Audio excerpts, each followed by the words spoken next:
I didn't grow up knowing who Jesus was. I went to church at Christmas and Easter, as everyone does, and so I probably thought I was a Christian, but really didn't have any idea of who Jesus was.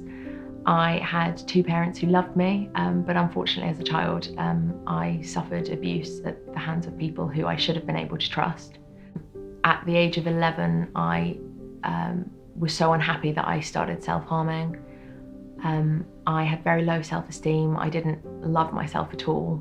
I was struggling with depression at that age, and as I got older that didn't get any better, and I looked to get my self-worth from other people. I got into quite an abusive relationship when I was 16. When I came out of that relationship, not long after that, my brother encouraged me to go to church. And the only real reason I went along is I thought it might be a great opportunity to meet another man. But actually, I ended up meeting Jesus there, which turned out to be much more exciting. Although I was going to church and knew who Jesus was, it didn't suddenly mean life wasn't difficult. Not long after, my mum was diagnosed with cancer, and I felt like maybe God was punishing me for things I'd done earlier in my life. I was diagnosed with a borderline personality disorder, as well as depression and anxiety.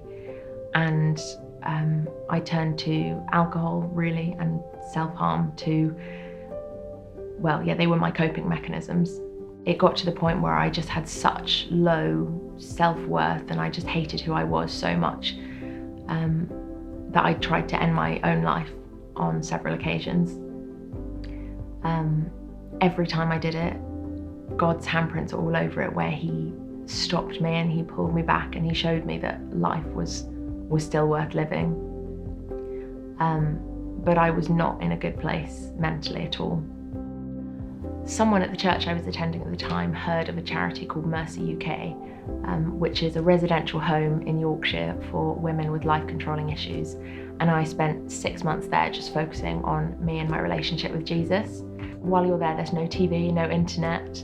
And I had just started dating a guy at the time who's now my husband, but we spent 6 months writing to each other. We wrote to each other several times a week. We were playing battleships via post, which backwards and forwards took about 6 months to play a game. I did win the game, very proud of myself for that. While I was at Mercy, that was where I really got to know who Jesus was. I got to know him, got to know who I am because of who he made me to be. And that was where I really fell in love with Jesus and started to let him transform my life and turn me into the person that he had created me to be. Now, I'm not saying that from then on life was easy. There have still been some really tough times. Not long after coming home from Mercy, my mum died. And what could have been one of the darkest situations and darkest times of my life, Jesus just shone his light into that. God took a situation which could have been completely hopeless, and he filled it with hope because of Jesus. Hope that I will see my mum again one day. Hope that God has a plan and a future for me. And I guess my testimony is just that God has taken a life that was so full of darkness, and he has brought light. He has taken a life that had no joy, and he's given me joy. He has taken what seemed hopeless, and he has spoken life and light into it.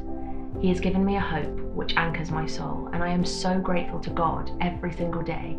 Since I got to know Jesus, and since I fell in love with him, and since I let him into my life, it has been full of light, it has been full of hope.